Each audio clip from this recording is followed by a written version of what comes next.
আসসালামু আলাইকুম এভরিওয়ান। আশা করি সবাই ফিট অ্যান্ড হেলদি আছেন। টেস্ট পরীক্ষা শেষ হয়েছে রিসেন্টলি, আর ম্যাথ আর জুলজি পরীক্ষা কিন্তু আমার 12টা বাধা দিছে। যাই হোক, আমার 500 সাবস্ক্রাইবার্স পূর্ণ হয়েছে, যা আপনাদের ছাড়া ইম্পসিবল ছিল। Thank you so much for that.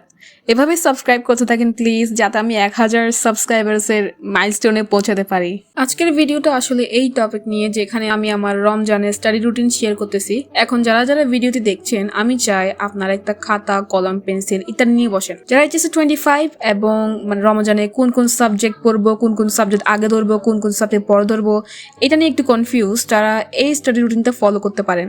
আমি এই স্টাডি রুটিন বানাইছি কারণ আমি টেস্ট পরীক্ষার পর কিভাবে ফার্স্ট পেপারগুলো রিভিশন দিতে পারি এবং এই প্রসেসে যাতে সেকেন্ড পেপারের পড়াসহ না ভুলি, অর্থাৎ কিভাবে ফার্স্ট আর সেকেন্ড পেপারটা একসাথে আমি টানতে পারি, তা নিয়ে একটু কনফিউজ ছিলাম। তাই আমি আমার পার্সোনাল একটা স্টাডি রুটিন তৈরি করছি, যাতে আমি ট্র্যাকে থাকি এবং এখান থেকেই সব পড়া গুছাতে পারি সুশৃঙ্খলভাবে। তো সবাই যদি কলম, পেন্সিল, কাগজ ইত্যাদি নিয়ে আসেন, then let's start creating the study table.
এখন আমি টেবলটা তৈরি করে ফেলছি।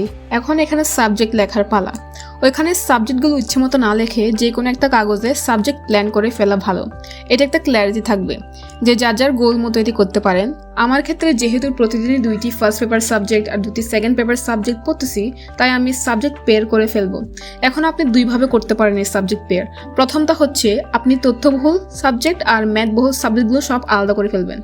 আলাদা আলাদা করে আপনি 2টি তথ্যবহুল সাবজেক্ট আর 2টি ম্যাথবহুল সাবজেক্ট এভাবে সাবজেক্ট পেয়ার করে নিতে পারেন। অর্থাৎ যদি আপনি একদিনে ফার্স্ট পেপারের বাংলা, ইংলিশের মতো তথ্যবহুল সাবজেক্ট পড়েন, ওই দিন সেকেন্ড পেপারের জন্য ফিজিক্স, হায়ার ম্যাথের মতো ম্যাথবহুল সাবজেক্ট পড়তে পারেন। অর্থাৎ তথ্য অনেকগুলো থাকবে এমন 2টি সাবজেক্ট, আর অনেকগুলো ম্যাথ থাকবে এমন 2টি সাবজেক্ট। উল্টাটাও করতে পারেন, যেদিন ফার্স্ট পেপারের ক্ষেত্রে ম্যাথ আর ফিজিক্স ধরবেন, সেদিন সেকেন্ড পেপারের জন্য আপনি বাংলা আর ইংলিশ পড়তে পারেন।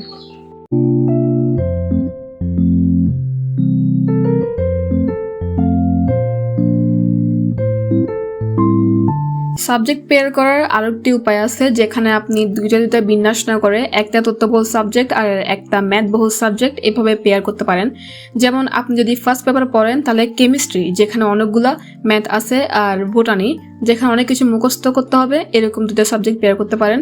সেকেন্ড পেপারের ক্ষেত্রেও আইসিটি, জুলজি এভাবে পেয়ার করে নিতে পারেন। এখন আপনি এই 2টা উপায়ের মধ্যে যে কোনো একটা উপায় বেছে নিতে পারেন। আমি বলবো 2টাকে বেছে নেওয়ার জন্য, কেননা রুটিন কনসিস্টেন্টলি ফলো না করার একটাই কারণ, একঘেয়েমি লাগা। আমি আমার রুটিনে নতুনত্ব পেলে রুটিন ফলো করতে বোরিং লাগে না।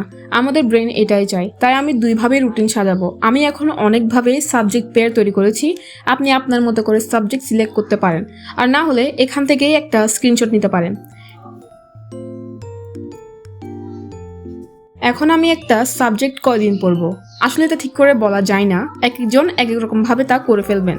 আমি প্রথমে ফার্স্ট পেপারের বাংলা, ইংলিশ পড়বো, আর সেকেন্ড পেপারের ফিজিক্স, হায়ার ম্যাথ পড়বো। বাংলার ক্ষেত্রে আমার যেখানে অনেক বেশি উইকনেস আছে, সেখান থেকে শুরু করব, আর তা হলো সিরাজউদ্দৌলা নাটক। আমি এটার জন্য 5 দিন রাখছি। অবশ্যই এটা আমি ভাগ ভাগ করে পড়বো।